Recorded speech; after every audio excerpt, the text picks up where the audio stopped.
Chegamos, 16º episódio do Smells Like Futebol, aqui versão podcast para você, tudo sobre futebol. Pai, tudo é muita coisa, né? Muito sobre futebol, mas sempre embalado ao som de um bom rock and roll. Daqui a pouco tem muita polêmica para você aqui no Smells Like Futebol. Mas, antes de mais nada, Maurício, já ouço uma música bacana aí ao fundo. Conta pra gente o que a gente escuta hoje, vai. Já temos uma guitarra sendo muito bem trabalhada pelo Sir Eric Clapton, né? Tudo bem, Fábio? Tudo bem, Thiago? Tudo bem, Léo? Tudo bem, pessoal que escuta a gente? Uma guitarra muito bem trabalhada por Sir Eric Clapton, esse cara que realmente é um cara que trata muito bem esse instrumento. O Eric Clapton que já tocou em muitas bandas, já teve muitos projetos, e esse aqui é uma dessas super bandas que o Eric Clapton já participou. É a Blind Fate, que é uma banda britânica criada em 1968, e é considerado um desses super grupos de rock, porque tipo, vem o Eric Clapton e o Ginger Baker se juntam também com o Steve Winwood e o Rick Gretsch. Sim, metade da banda era do Cream e metade era do Traffic, lá daqueles anos, final dos anos 60 e pouco. O Cream que é uma banda um pouco anterior, se eu não me engano, o Cream é de 1966, 1967, o Cream acabou e aí o Eric Clapton formou o Blind Fate, né? Então essa junção de bandas, então quando a gente fala de super banda, é que nos junta, né? Caras que tiveram muito sucesso em uma banda, com caras que fizeram sucesso em uma outra banda, às vezes para um projeto específico, às vezes para tentar um projeto novo, uma banda nova que não funciona. No caso do Blind Fate, eles só tiveram um disco, que é esse que a gente está escutando aqui, que é o nome Blind Fate mesmo, é o nome da banda e é o nome do disco, e é de 69, tem 41 minutos. Uma curiosidade do Blind Fate é que eles foram fazer um show, o primeiro show deles foi no dia 7 de junho de 1969, e era um show para, do nada, 100 mil pessoas para assistir os caras. Imagina, o primeiro show de uma banda, 100 mil pessoas vão assistir. Tem ideia do que é isso? E aí, os caras assim não estavam muito bem, né, ensaiados, não sabiam muito bem o que ia tocar. De repente, vamos tocar algumas coisas do Cream, vamos tocar algumas coisas do Thrash, que a gente vai fazendo aquele meio para lá, meio para cá, e tocando algumas músicas nossas, né? E os caras emendaram ali várias músicas das ex-bandas para poder segurar um show e poder segurar uma turnê. E foi justamente isso, né? Por ter apenas um disco com 6 músicas, que é o que o disco que a gente vai tocar hoje só tem 6 músicas, 41 minutos, 6 músicas. Tem uma música que é de quase 9 minutos. Tem 15. Como é que é? Tem uma de 15. Pois é, então, imagina. A última música do disco tem 15 minutos. Então, você imagina o que é? Os caras só queriam esse estilo de rock que parece que não termina a música. Pink Floyd ficou com inveja quando viu esse disco. Não, e a gente vem nas outras semanas tocando uns punks com 2, 3 minutos ou 1 minuto e meio. Imagina o que é uma música de 15 minutos ou uma música de 9 minutos para quem tocou punk rock nos discos anteriores, não é? Para mostrar que a gente é eclético, né? Total. E aí, pensando em super bandas, que outras super bandas vocês lembram, assim, já que o Blind Fate é uma super banda, que outras super bandas vocês lembram? Dessas bandas que juntou um monte de gente bacana e deu certo ou não deu certo, mas que se esperava ter sido muito bom. Cara, primeiro, olá para todo mundo, né? Fala Léo, fala Fábio, Maurício, pessoal que tá ouvindo a gente. Eu acho que super banda tem aquela parte que é muito legal quando você fica sabendo que vai rolar uma super banda, né? Você fala, caralho, vai vir um som, agora é muito louco e tal. E também tem aquela falsa expectativa, né? Quando você se frustra, né? Que às vezes você ouve a banda e fala, ok, esperava mais, né? Das bandas que eu curto, Temple of the Dog e Mad Season, acho que foram 2 super bandas, né? Temple of the Dog que juntou o Chris Cornell, Soundgarden, o pessoal do Soundgarden, do Pearl Jam, Mother Love, gravaram um álbum só, era um projeto específico para um álbum só e eu curto bastante.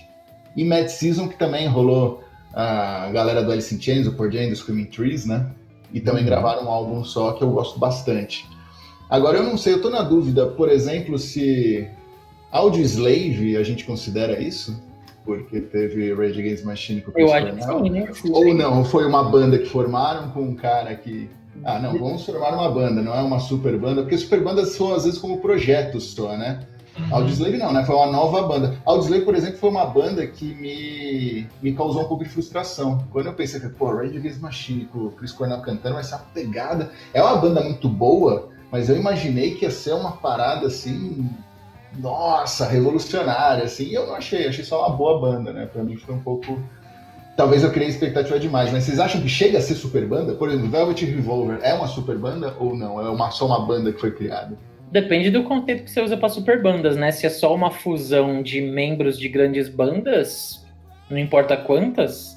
A única banda que eu vejo, que a gente estava até comentando antes de começar a gravar, a única banda que eu vejo sempre a imprensa citar como super banda é o Crooked Vultures, que tem o Dave Grohl, que era que todo mundo conhece, né? Que era do nosso querido amado Nirvana e do Foo Fighters.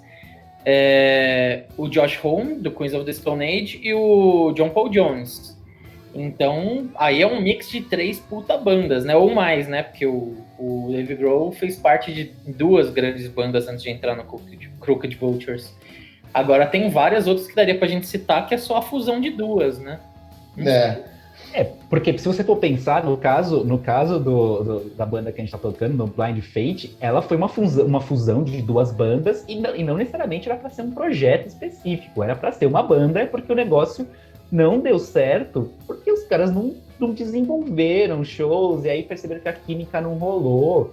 Mas talvez fosse para ser uma banda que fosse ser mais duradoura, né? Era pra ser uma banda e os caras não se aturaram, né? É diferente, né? É diferente do Temple of the Dog, que o Temple of the Dog era um projeto, né? Era uma coisa para ser aquilo, né? Se você for pensar assim, até Foo Fighters a gente pode considerar uma super banda, porque aí vem Nirvana, vem o Dave Grohl do Nirvana, vem o Chris do No Use For Name, vem o Taylor Helps da Alanis Morissette. Então junta também um pessoal que pode ser considerado uma super banda. Se o Foo Fighters fosse uma banda de um disco só, poderia ser um projeto. Poderia ter sido um projeto. E por falar em Dave Grohl, tem um projeto do Nirvana, sem o Kurt, obviamente, com o Paul McCartney, né? Que eles gravaram uma música, né? Podia ser um lance de holograma, né? Teve até o Elvis fazendo show. Em cima de uma mesa, uma tábua de Ouija também.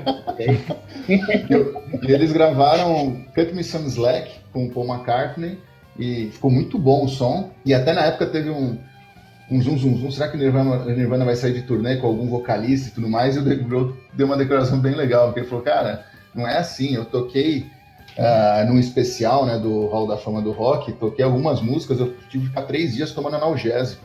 Então não dá pra eu sair tocando bateria mais. 50 anos, né? Calma. Exatamente. Eu falei, cara, era pegada a bateria lá, não consigo mais tocar em turnê tocando bateria desse jeito, né? Mas super bandas são muito, muito legais. Eu particularmente gosto. Eu gosto de 2 coisas que eu gosto. Quando juntam 2 bandas pra fazer uma super banda e versões também. Eu sempre gosto de ouvir versões famosas com outros caras cantando também, porque às vezes a versão fica até mais legal, né? Eu gosto dessas experiências.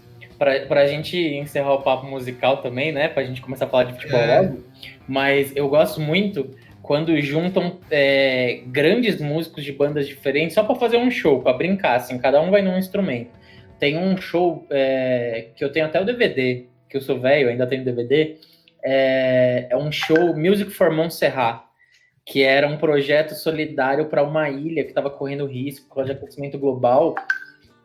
Olha o nível, tinha o Paul McCartney, o Phil Collins, como é que chama? Me ajuda, minha memória não tá ajudando. Como é que chama o The Police?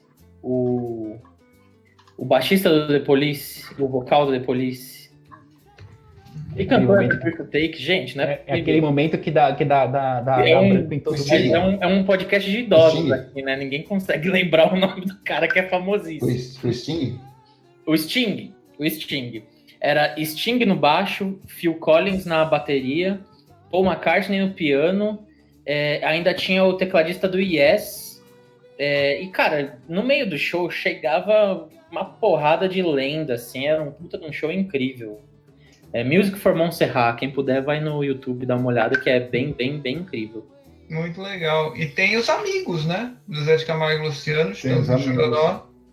E o Leonardo. Voltaram, né, há pouco tempo. Acho que Eu gosto muito. eles gravaram, De né? piada, mas eu gosto. Não, a gente pode encarar das duas maneiras, mas é bacana.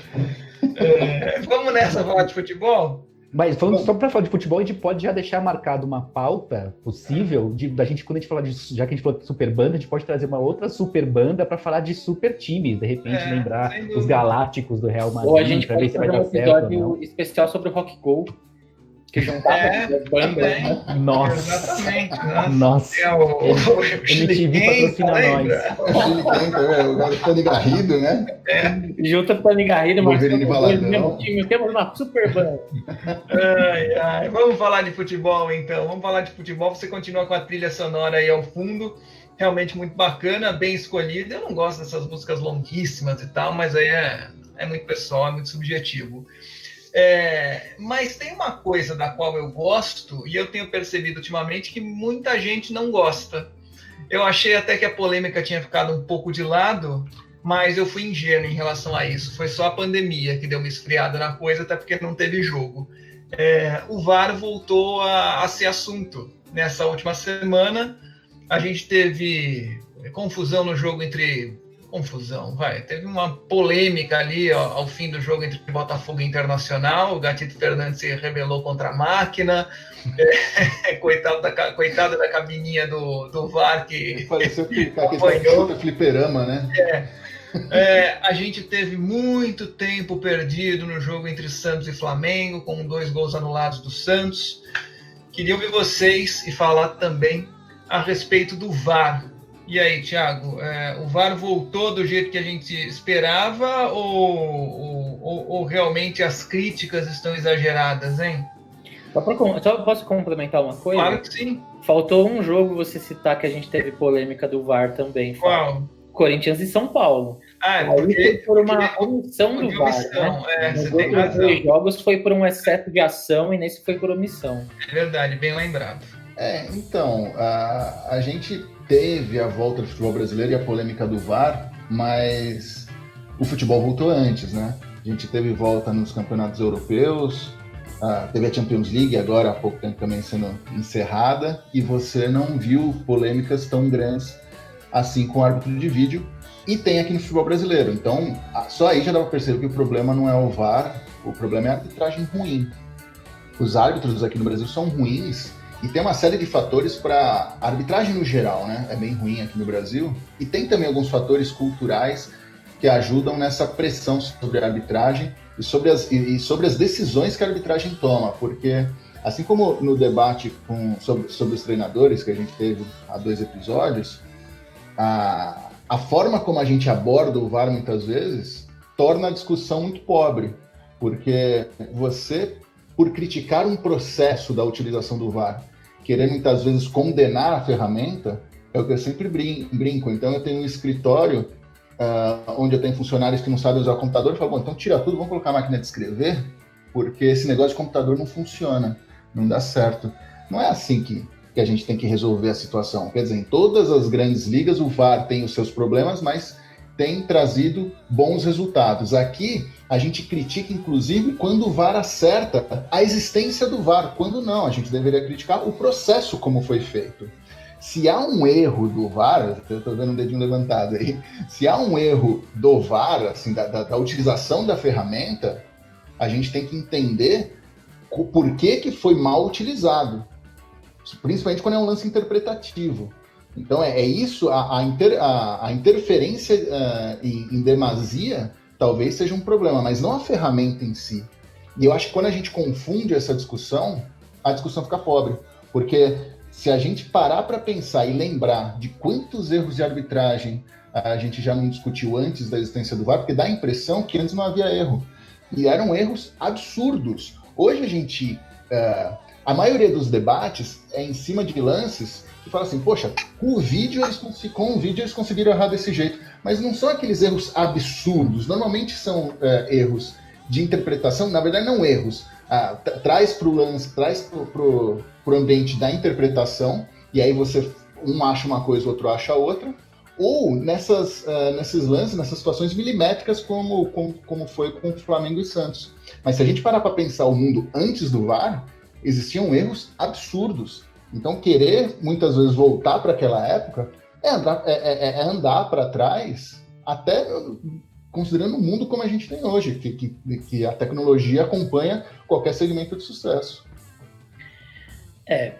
Eu, antes de mais nada, eu sou total defensor do VAR. Sempre fui a favor. Mas esse fim de semana, eu acho que a gente chegou num limite, assim, numa situação bem preocupante. Acho que tem muitas coisas que a gente precisa ponderar nessa discussão de VAR. Primeiro que a tecnologia do VAR que veio para o Brasil, e eu sinceramente não sei porquê, a empresa contratada pela CBF é a mesma que fez o VAR da Copa do Mundo. Então a gente imagina que fosse uma boa tecnologia. Mas parece não ser.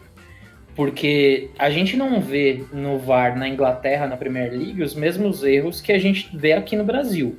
Aí você pensa, a qualidade da arbitragem no Brasil é ruim. Sim, é muito ruim. Os árbitros brasileiros, a gente tem uma lista de críticas para falar sobre o perfil do árbitro brasileiro, sobre a política e a cultura que a comissão de arbitragem da CBF cultiva no treinamento da arbitragem. Inclusive até os comentaristas de arbitragem, aquela coisa do discurso de o árbitro tem que controlar o jogo. O árbitro não tem que controlar o jogo, o árbitro tem que deixar que o jogo role e ele tem que aparecer o mínimo possível, porque ele não é protagonista do jogo, ele não é dono do jogo. E muitos árbitros acham que são. E me dá a impressão que até vários árbitros estão no VAR, eles gostam de aparecer mais do que deveriam. Talvez um reflexo dessa cultura de o árbitro tem que controlar o jogo. Mas eu concordo em parte com o que você disse, Petrin. Thiago Petrin, né? Nas horas vagas a gente chama de Petrin. Eu concordo com o que você diz, mas eu passo a questionar o VAR quando eu vejo que a tecnologia do VAR no Brasil é diferente da tecnologia do VAR na Inglaterra. Não só os critérios de aplicação, mas a tecnologia em si. Como que você vai confiar numa marcação de impedimento que o árbitro de vídeo, o sujeito mesmo, não só a tecnologia, o sujeito tem que botar a linha, a mão em cima da imagem. E ele não tem o melhor ângulo de câmera. Se ele tivesse o melhor ângulo de câmera, seria outra coisa. Ainda não seria 100% correto, mas ele não tem o melhor ângulo de câmera e ele está aplicando a mão à linha. Então, não é uma tecnologia moderna. É uma tecnologia humana que minimiza muito pouco o erro. A possibilidade daquilo estar errado, eu sinceramente, vamos usar um exemplo prático que aconteceu esse fim de semana. Eu vi algumas pessoas no Twitter falando que os torcedores santistas estavam brigando contra a imagem. Eu não sou santista, mas eu concordo com o argumento dos torcedores santistas, porque eu não acredito naquela imagem do VAR. É bizarro a gente falar isso, né? Parece terraplanismo do futebol, falar que você não acredita na imagem. Mas o ângulo de câmera não era o ideal. Tinha outros jogadores cobrindo o jogador que fez o gol, que estava em impedimento. Supostamente estava em impedimento. Como é que o árbitro traçou uma linha ali em cima sem enxergar onde que estava o último ponto dele? E aí o próprio comentarista de arbitragem da Globo apontou que o jogador estava impedido por um ombro. Como que com um ângulo ruim, com o cara do VAR traçando a linha manualmente, ele enxergou que estava impedido por um ombro? Não tem como. Não tem como eu dar credibilidade com um negócio desse. Não, mas e aí, considerando todos os problemas da cultura da arbitragem brasileira, da deficiência na formação dos árbitros brasileiros, eu questiono se a gente não deveria dar um passo atrás, treinar melhor os árbitros, trazer uma tecnologia melhor, e aí depois a gente implementa de novo. Eu não estou afirmando isso. Eu tô pensando que talvez... Mas só para deixar claro, eu sei que foi uma força de expressão e tudo mais, a linha é traçada pela máquina. O árbitro ele aponta o ponto.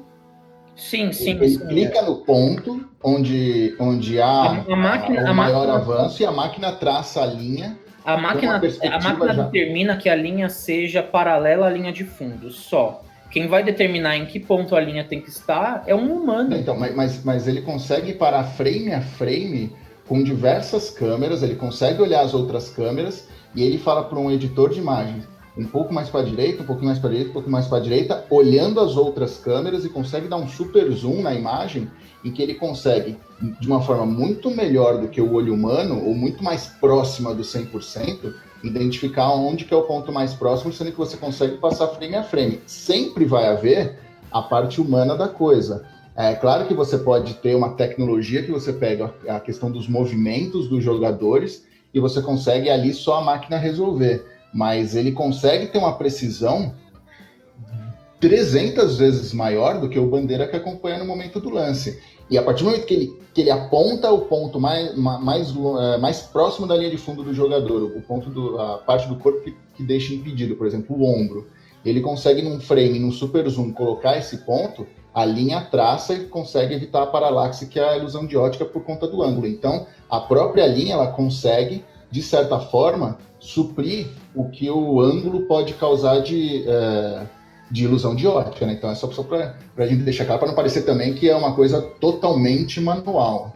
Agora, eu não vi até agora um erro de precisão nesse sentido de impedimento. Acho que os problemas maiores são com relação à omissão em alguns fatores e também porque não são revisados, e a interferência em jogadas interpretativas. Os 2 gols do Santos, por mais que seja milimétrico, eu não considerei nenhum dos 2 lances errados. Eu tenho muitas dúvidas sobre o primeiro gol anulado do Santos. Aquele caso eu acho muito exemplar para a gente questionar como é o processo de uso do VAR. Porque, assim, não tinha uma câmera térrea no ângulo paralelo ao lance, que seria o melhor ângulo para você enxergar se o cara está impedido ou não. Essa câmera não existia. A câmera que foi mostrada na transmissão e que depois mostraram como imagem conclusiva do VAR era a câmera do alto da arquibancada. Tinham 2 ou 3 jogadores na frente do cara que supostamente estava impedido. Com essas imagens disponíveis pra gente, você não consegue comprovar. Mas aquela câmera que é mostrada naquele ponto. Mas como aquela ele câmera... fez isso? Mas aquela câmera que é mostrada é só pro público final. Você não, o árbitro, analisando na cabine, ele tem diversas câmeras. Então, aí eu venho a minha próxima crítica ao VAR, transparência. Porque todas as modalidades que usam árbitros de vídeo, tênis, basquete, futebol americano, todas elas são extremamente transparentes. Inclusive, eu não sei se foi um de nós que comentou esses dias, você mostrar os ângulos diferentes enquanto você checa a imagem é até uma forma de entretenimento, de você não irritar tantas pessoas com uma parada tão demorada. E você não ter essa transparência, você gera esses questionamentos, essa incerteza, e você irrita o público também. Ô Maurício, você viu, até meus cachorros ficaram agitados com essa história de VAR. Você viu que a história é bem polêmica, porque os 2 aí estão falando, e você pacientemente ouvindo aí, prestando atenção e certamente pensando, eu vou com o relator ou eu vou com a divergência? E aí, Maurício? Sabe qual é o problema que eu acho? É a gente pensar que com o VAR não vai ter, os erros na arbitragem, os equívocos vão cair a zero, né? Eu acho que tem essa questão de que resolveria, porque assim, tem muita discussão de que os erros de arbitragem acabavam jogando os dados para um lado, os dados para o outro, então um time que deveria ter ganho foi prejudicado, etc.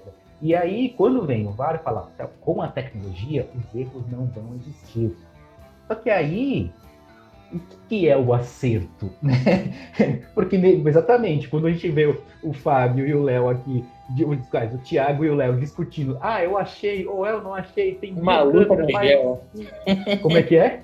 Uma luta no gel aqui. Pois é, assim, por mais que você tenha essa questão da tecnologia, você não tem todos a precisão milimétrica do que se nós estivéssemos jogando no videogame, sabe quando a gente joga no videogame que dá impedido ou não com um tracinho, porque ali são bonequinhos que teoricamente tem sensores desde a ponta da unha até o último fio de cabelo. Isso não existe no jogador. O árbitro do videogame é bem ruim, viu? Eu tenho sérias críticas ao árbitro do PES de 2020. É muito ruim aquele árbitro.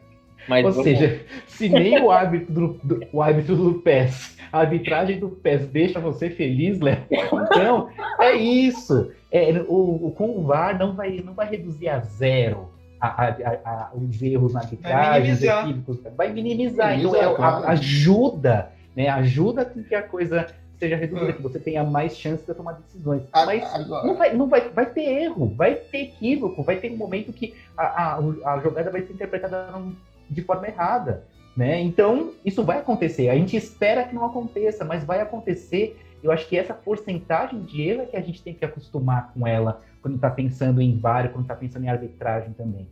Agora tem uma questão, existe uma questão aí que a gente está discutindo aqui, que deu uma coincidência, teve uma coincidência de dois lances muito próximos uns dos outros contra o mesmo time, de acontecer dois lances extremamente duvidosos ali no milímetro, né? Mas sem existência do VAR, aí coloca em xeque toda uma ferramenta, mas sem existência do VAR, teve o gol anulado do Atlético Mineiro contra o Corinthians, que seria um absurdo, seria um impedimento de metros. Você tem gols de mão que historicamente foram marcados e que não seriam. Rapidinho aqui, gol de mão do Jô em 2017, teve o gol de mão do Adriano no clássico contra o Palmeiras, quando ele ainda jogava pelo São Paulo. Você tem, até hoje o Márcio Rezende Freitas é lembrado por conta de Santos e Botafogo em 1995, são gols claros que você consegue de forma clara anular ou validar. Teve a jogada do Henry que tirou a Irlanda da Copa. A jogada do Henry. Então, o VAR ele serve principalmente para esses lances, e até o que o Fábio tinha comentado em off conversando, né, Fábio, sobre os gols também legais que são anulados, né? Então, eu acho isso importante. Para mim, eu sou a favor do VAR, eu acho que há um erro de processo, há um equívoco de processo, talvez por falta de treinamento, não sei se por uma ferramenta já defasada ou uma ferramenta que não seja a mais adequada para que fosse utilizada hoje, mas enfim, mas há uma dificuldade no processo. A gente tem visto, obviamente, muita demora para a tomada de decisão, e às vezes lances bobos, lances em que você, olhando a primeira vez, já percebe que está ou não impedido, e o VAR demora aí 2 minutos para tomar a decisão. O segundo gol do Santos era bem óbvio que o cara... Claro, aquilo tudo bem. Além do impedimento, o árbitro inclusive foi checar, porque se é impedimento ou não, o árbitro de vídeo fala e o de campo acata, não precisa ver, né? Porque é um negócio matemático, tá ou não tá. Mas ele foi checar ali para ter certeza se o Jobson tinha participado da jogada ou não, ao tentar colocar a mão na bola, inclusive estando à frente. Se tinha tocado na bola também. Se tinha tocado ou não. Né? Então, acho que no final das contas ele acertou. O primeiro gol, eu confio ali naquela tecnologia e 2, 3, 4, 5 centímetros à frente é impedimento, fazer o quê? Então, esse é um ponto. O tempo perdido é enorme, há uma dificuldade no processo, isso tem que ser melhorado, já deveria ter sido aprimorado, porque já tem muito tempo, 2 anos, né? Já tem muito tempo que o VAR está aqui em prática no Brasil. Existe um tempo perdido? Existe. Mas o Thiago tocou num ponto interessante. Antigamente, também perdíamos muito tempo, não com análise, mas com reclamação. Uhum. Né? Se aquele gol do Santos, o segundo, tivesse sido validado sem o VAR, imagine quanto tempo de reclamação do jogo dos jogadores do Flamengo não haveria. Aquela rodinha em torno do árbitro, cartão amarelo para cá e cartão amarelo para cá. Gol validado, uma para lá, para cá. 5 minutos de paralisação. Quantos jogos, gente, que a gente acaba esquecendo. Mas quantos jogos, depois de uma decisão equivocada do árbitro, a gente perdia muito tempo com reclamação. Então aí você tinha 2 problemas. Hoje o tempo é perdido para uma decisão teoricamente correta no final, para que a justiça seja feita. Antigamente, muitas vezes, perdíamos tempo depois de uma decisão equivocada do árbitro, que era levada adiante, com a reclamação justa de alguns jogadores, mas que, vez ou outra, passavam do ponto, se excediam na reclamação e tinha cartão amarelo, tinha jogador expulso, além de todo o tempo perdido. Então eram 2 problemas. Hoje a gente tem um só, o tempo, né? Porque, teoricamente, as decisões são as corretas no final. E esse ponto, Mal, só para finalizar, o Léo balançou a cabeça porque ele tem dúvida em relação a esse gol do Santos, enfim, e alguns outros gols também. Não, é que eu acho que não é só um problema, mas vamos lá, depois eu... Sim, vamos alongar essa discussão, claro, mas tem um outro ponto importante, que é esse sobre o qual o Thiago falava agora. A gente tem de olhar pelo outro lado também, né? Porque a gente critica muito o VAR por procurar pelo em ovo, por parar o jogo toda vez, por picuinha, isso e aquilo, lancezinho e tal, também acho. Só que a gente acha que o VAR está ali para anular, para invalidar gol. mas a gente pode olhar para o outro lado também. Deixa eu ver se eu consigo explicar. A importância do VAR para validar gols legais. Entendeu? Antigamente, a gente tinha muito gol legal anulado. E, para mim, essa é a maior injustiça do futebol. Gol legal anulado. Né? E, em segundo lugar, vem gol ilegal validado. Você marcar um gol absolutamente legal e ele ser anulado por um erro de arbitragem é broxante demais. Mas ali você não ali pode... é uma interpretação. O problema foi entrar no lance interpretativo. Porque se o juiz marca aquela falta, ninguém falaria que não foi. Num lance exagerou e tudo mais. No lance de impedimento, você vai citar o do Raniel aí, sobre o qual você tem dúvida. Mas, teoricamente, no lance de impedimento, não há mais gol legal anulado. Decimal a gente não sofre mais. Né? E anular um gol ilegal por centímetros, tem muita gente que pega no pé do VAR por causa disso. Pô, mas esses são centímetros ali, por isso que anulou por centímetros. Mas quem disse que o Bandeira também não anularia? Os bandeiras e os árbitros mudaram a atitude deles justamente por causa do VAR. Hoje eles marcam muito menos ali na hora, porque eles sabem que dali um tempinho o VAR vai corrigir. Antes era uma roleta russa. Disse que o Bandeira nesse gol do Raniel não levantaria ali e anularia. Exato. Antes era uma roleta russa. Exato. Tanto é que tinha até a expressão, esse Bandeira aí tem o braço engessado. Porque ele vivia marcando impedimento para tudo. Exato. E irmão, para te passar a palavra, acho que isso é o importante. A gente praticamente acabou com os gols legais anulados.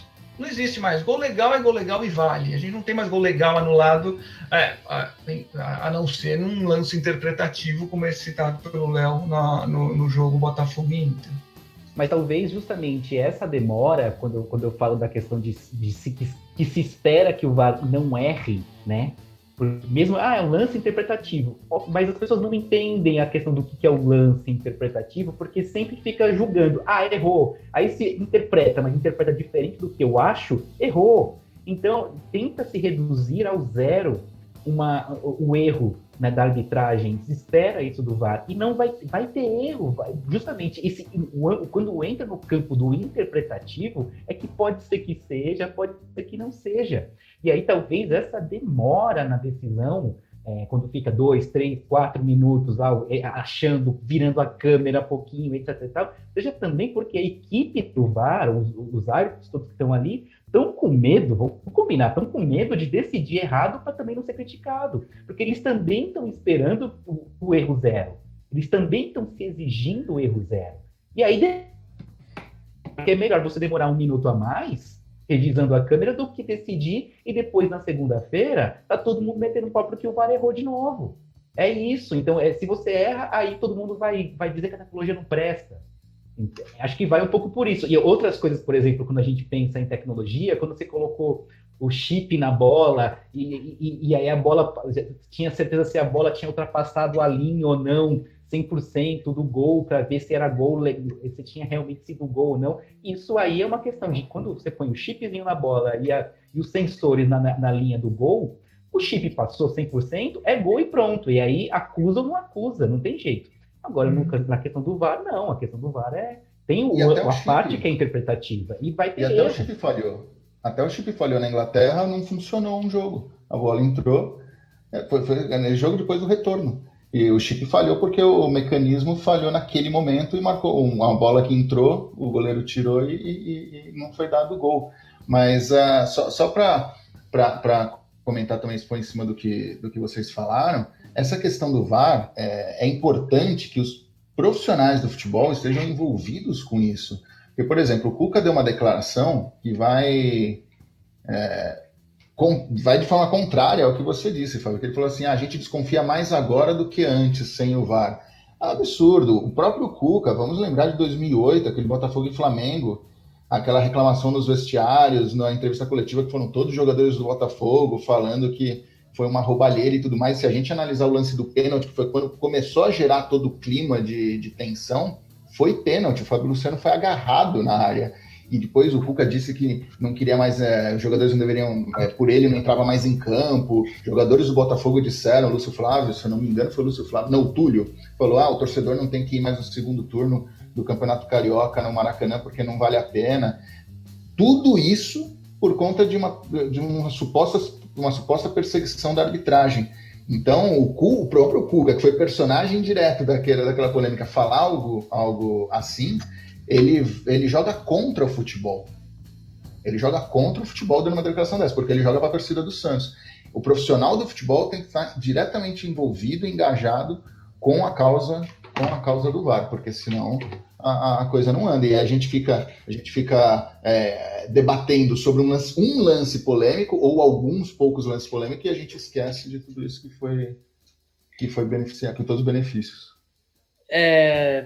Sobre essa fala do Cuca, se ele usou o termo questionando a idoneidade dos árbitros, acho que ele está completamente errado.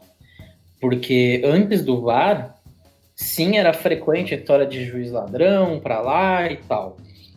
Temos vários casos históricos que são questionáveis, casos até comprovados, por exemplo, na Copa de 2002, o Gamal Gandura, aquele árbitro egípcio, que chegou até a ser preso anos depois, por ter armado o resultado entre Espanha e Coreia do Sul nas quartas de final da Copa do Mundo. Edilson Pereira de Carvalho, né? Exatamente.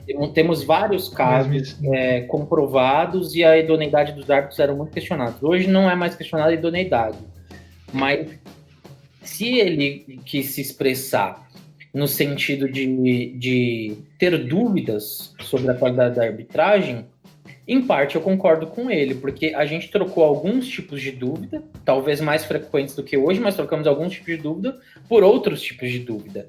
Meu questionamento no VAR hoje, e eu estou questionando porque eu estou achando que para 2 anos de implementação do VAR e a gente ainda ter esses problemas, para mim é muito tempo, cara. Não Brasil, né? Não é possível, depois de 2 anos de VAR, a gente não tem transparência no processo de checagem, a gente não tem padrões específicos, a gente não tem uma tecnologia bem implementada, a gente não tem árbitros bem treinados. Depois de 2 anos, cara, já passou a fase de experiência. Não é possível isso. No lance do Botafogo, por exemplo, isso para mim é muito reflexo da cultura antiga de arbitragem no futebol brasileiro. O lance primeiro uma falta interpretativa. A gente precisa discutir a autoridade do árbitro. Na regra do VAR, pela decisão da FIFA, a orientação da FIFA a decisão em campo é soberana. O VAR, ele vai apontar, olha, tá vendo esse lance? Se você acha que está ok, beleza. O VAR chama o cara para um lance que foi minutos. Eu fiquei pensando no dia do. Eu tô falando do lance do Botafogo e Inter, né? Da anulação do gol do Botafogo. Quando tava 2-0 pro Inter, seria a redução do placar, né? Para 2-1. Eu fiquei lembrando de vários gols que já aconteceram na história do futebol. Que o time que fez gol ficou tocando por minutos a bola. Eu lembro, por exemplo, eu sei o que é longe demais, mas é um caso muito clássico. Lembra do gol da Argentina na goleada em cima de Sérvia e Montenegro na Copa de 2006? A Argentina ficou tocando a bola sem ninguém encostar nos jogadores argentinos por 50 e tantos segundos. Se tivesse achado uma faltinha lá, se tivesse VAR na época, tivessem achado uma faltinha no começo do lance, você vai anular um gol porque 1 minuto antes teve uma irregularidade. Na final da Copa do Mundo de 2018 agora, o gol de falta da França foi originado numa falta que não existiu. Foi um gol de cobrança de falta por uma falta que não existiu. Então a checagem da falta não poderia ocorrer, porque não era o lance de gol, só a cobrança de falta que era. Tem vários processos que são muito questionáveis. Quando que você considera que é a origem da jogada, que você pode ir lá checar? Essa é uma questão de bom senso? Se é só uma questão de bom senso, tá faltando muito para os árbitros brasileiros ter bom senso. E definir quando que é o início da jogada, se você pode anular ou não. E outra também, respeitar a decisão do campo. Se é interpretativo, o árbitro de vídeo não pode impor uma decisão. Parece que o árbitro de vídeo manda mais do que o árbitro de campo. Tem uma questão aí. Para 2 anos de implementação de VAR, a gente ainda, infelizmente, tem que repensar muita coisa. Só antes de passar, Fábio, tem essa questão do início da jogada.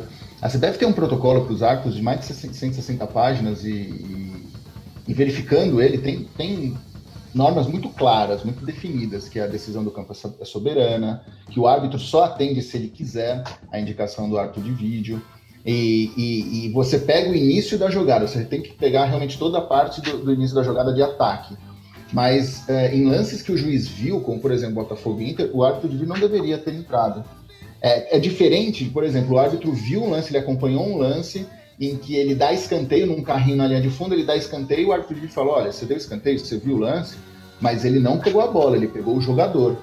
Você quer rever o lance? Aí ele vai rever o lance para ver se foi pênalti ou não. Então é diferente, porque às vezes o árbitro viu o lance, mas ele enxergou outra coisa. Naquele lance de Botafogo e Inter, é um lance de interpretação, aquele contato ele não considerou faltoso, e aí o árbitro de vídeo não tem que tentar convencer o juiz que foi, porque os dois viram a mesma coisa. Então são situações diferentes, e aí eu concordo com você, aqui é mal utilizado, mas a ferramenta é mal utilizada, não a ferramenta é ruim. Em outros lugares já está muito mais avançado. Mas diga lá, Fábio, só fui para entrar nessa parte. Não, acho que essa questão de bom senso é super importante, né? Embora haja recomendação, embora haja essa cartilha, vez ou outra a gente observa interpretações diferentes no que diz respeito ao bom senso. Por exemplo, hoje, a bola tocar na mão de um atacante num lance de gol invalida esse gol, né? Independentemente da intenção ou não. Ou se o braço está colado ou não. Bateu na mão é falta, né? Teoricamente, ele usou uma parte do corpo que não poderia, ali o braço. Em lances de gol. Em lances de gol. Em lances de gol, exatamente. O gol será anulado.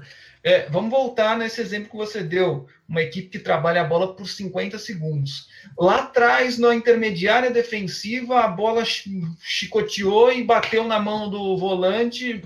Fábio, só para a gente não usar um exemplo tão antigo que nem eu falei de 2006. O São Paulo, semana passada, venceu o Sport por 1-0 com um gol assim. O São Paulo tocou a bola por 46 segundos. No início dessa jogada, 40 segundos antes do gol, no campo de defesa ainda, a bola dá uma chicoteada, vai na mão do volante, que está com o braço ali em frente ao peito, ela toca no braço dele, segue o jogo, dali 40 segundos sai o gol. Isso é interpretado como lance de gol?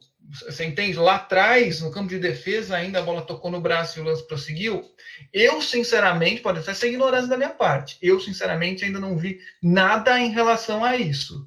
Acho que o bom senso em relação a isso falta, e falta transparência também em relação a esse tipo de lance. Tá, acabou, né, amor? Estamos no podcast já. Não, mas eu tô como VAR aqui do nosso podcast hoje, nosso episódio, e eu tô chamando o árbitro em campo, que são vocês, para dizer que, é falta, já terminamos disso. Bonus track. Finaliza aí. Quem quer finalizar? A última palavra de cada um, vai. Não, a questão da mão na bola é só no lance de fato que origina o gol. Um lance lá atrás não é revisado. Mas qual é o lance que origina o gol? Por exemplo, um cruzamento, exatamente, um cruzamento em que dominou a bola com a mão e fez o gol. Aí pega. Agora, lá atrás, no início da jogada, não é pego. E tem uma questão, assim, só para também finalizar da minha parte, que é a cultura que a gente tem aqui de achar vilões, de achar culpados. Então, o Gaciba, ele deu uma entrevista, o chefe de arbitragem, o Leonardo Gaciba, que tem um pouco de corporativismo, mas tem também uma verdade.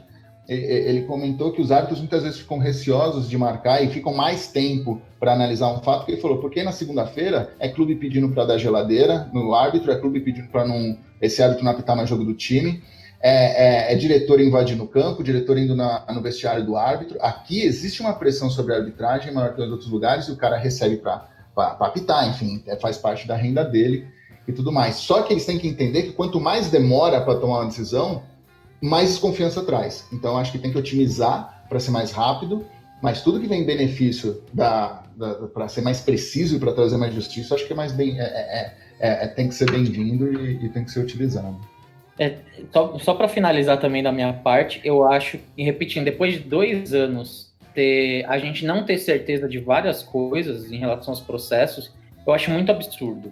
Sob pressão nos árbitros, ele é responsável por um jogo que a televisão paga 1 bilhão e 700 milhões para ter o direito de transmitir, em que os jogadores ali ganham milhares de reais para jogar. É o trabalho de muita gente envolvida, é um mercado, é uma indústria do futebol. Então, se ele não quer pressão, cara, sei lá, até o pipoqueiro na porta do cinema sofre um pouco de pressão. O cara tem que ser bem preparado para isso. Assim como, por exemplo, nada a ver com a discussão, mas vamos traçar um paralelo. Um policial na rua que sofre pressão no trabalho dele e às vezes ele se descontrola e a gente tem sérios problemas sociais por causa disso. gente, um árbitro também sofre pressão e ele não pode justificar os erros dele pela pressão do trabalho dele. Você mesmo, Thiago, me mandou um vídeo do Gaciba no site da CBF demonstrando como que é o funcionamento do VAR. O vídeo inteiro tem mais de 5 minutos. Se você recorta só a parte que ele está mexendo na operação do VAR para exemplificar como que o VAR funciona, ele fica mais de 1 minuto.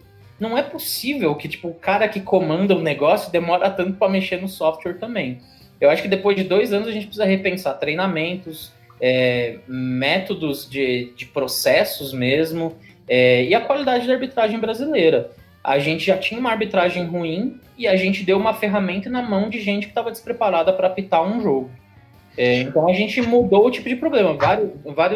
Vários erros de arbitragem foram reduzidos? Sim. Mas a gente criou outros problemas também. E a gente precisa repensar. Eu acho que a gente precisa repensar muito vários processos do VAR. Continuar do jeito que está, a gente só vai descredibilizar uma tecnologia que é muito boa e que devia ser usada para melhorar o futebol. E a pressão é grande para a gente encerrar. Vamos nessa? Vamos nessa. Valeu, Valeu, um abraço. Falou. Nossa, boa discussão. Tchau.